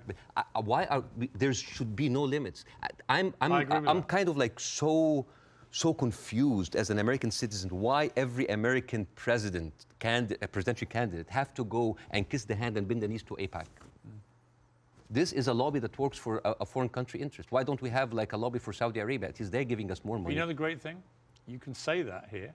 Yes. You couldn't say it in Egypt. That's why you're living here. Yes, but again, a lot of people feel the burn, the heat whenever they come down. If I was an American, I'd be going, all right, Bassem, all right, we'll take the criticism because you can do that in this country. And I'm happy. When you criticize the government in your own country, yeah, they drove you out. Yes, and that's why I came to America, to play the white man's game, to actually to pass this acquired white privilege to my children. But the problem it's not just a country of white people. But here's the problem. And the white man's game, the game in America is not a white man's game. It's a game that actually has a democracy and believes in freedom of speech. But there are dog whistles everywhere. You're not going to be put in jail for this interview. Or I can lose my career and I can lose jobs, and you know that. You could in Egypt, you could. No, here you can't. In Egypt, they arrested you. Here you can't. And they threatened you, and you would have probably ended up in prison or dead. Here, a lot of people lost their jobs because they spoke up. It depends what they say. Of course, but again, if you're Kanye West and you spew anti-Semitic garbage, you're going to lose. I will never adopt that kind of point of view. But the thing is, there is dog whistles everywhere. As I told you at the beginning, you cannot just say it's like anti-Semites. Like, I mean, now, how come that the Palestinian flag is outlawed? By the way, it's outlawed in Israel. If you raise the Palestinian, you go to jail. And now they're saying like the Palestinian flag is a pro-Hamas. No, it's not a pro-Hamas. You know, I was doing a comedy show in Arizona, and a guy was like wearing like a kofaya, like a scarf, and I took it, and I'm not like in hyperbole and like wearing symbols, but I just took it because like, why are we gonna outlaw colors and flags? That is absurd. That is not right. I agree. I don't think you should, but you should certainly outlaw Hamas. They're already outlawed. I mean, I'm not supporting them. They're a terror group. Okay. But the people with the power, the people who supposedly have the... And you should, by the way, I will say this, you should be able to criticize the Israeli government without being accused of being anti-Semitic. But I have in this interview repeatedly, and I'm not anti-Semitic. I just have a problem with all of what the Israeli government's been doing. And I have a problem with how any criticism to Israel by some circles here are considered anti-Semite. This is not fair. But a lot of the people doing it are actually anti-Semitic. Yes, but also a lot of Zionists are against Israel, that they hate the Jews. You know, we've discussed that. I want to end on a happy. But before that, I want to just like say 2 words about the media, which is, please. Sure. Mr. Zomlot, the Palestinian ambassador that you have, this guy lost 6 members of his family in an Israeli strike. And when he went on like some British news thing, he sat down and the lady told him, it's like, we are very sorry for your personal fund. I'm sure you don't condemn the killing of Israeli civilians. What? In the same moment. There's another girl like called Yara Eid. She was like on Sky News. And the girl was like crying, like, I lost 30 members of my family, 17 of them are children, I lost my best friend. And then, what did you think would happen forget about empathy. I think a lot of people... What about manners? Well, I think you have to start, I've said this repeatedly, you have to start from a place of humanity. You have to look at what happened on October the 7th and feel utterly outraged and disgusted for the loss of human life. Yeah. And you also have to feel that for what's happening in Gaza to innocent people. But and if you can't feel both for both sets of people, both sets of innocent people being killed, if you can't feel a sense of despair and horror over their deaths, you don't have any humanity. Believe me, Piers, it's not really about that. There's a deep sentiment in the Middle East, in Arabs, that the West do not look at us as equals. Well, you know what? So what I did, I went to the machines. Yeah. And I asked ChatGPT simple questions. Do Israelis deserve to be free? And you know what they tell me? Yes, Israelis deserve the right like any other people. And then I asked the same question, do Palestinians deserve to be free? And you know what they tell me? It is complex. It is a sensitive issue. Well, it's not complex. It's not sensitive. The Palestinian people should be free. Yeah, but even the machines have... Let me finish. And they should have exactly the same rights to freedom and freedom of expression and a way to lead their lives and to water and to power and to internet that Israelis have and we have here in America and we have back in my home country of the UK. And I want that for the Palestinian people. We've got to end it there. Okay. Mainly because I've worked up a hell of a hunger in 2 hours of interview, and you have brought your wife's cooking. So tell me again how I do this. Okay, so basically... Take a piece of this, put it in the olive oil. Yes. Which is from the West Bank. Yeah, from the West Bank. And then a little bit of this. Yes. Like that? Yes, yes. This is like amazing oil coming from the olive tree. This has come from the West Bank. Since 1967, Israel have actually uprooted 800,000 olive trees, just to... That is absolutely delicious. I know. Please thank your wife for me. Thank you. Wish her all the best and her family, particularly those who are obviously in Gaza. It's been great to see you. Thank you so much. In America. Let's do it again. Let's do it again. Let's keep talking. Yes. I honestly think the way through this is people keep talking. Yes. Good to see you. Thank you so much.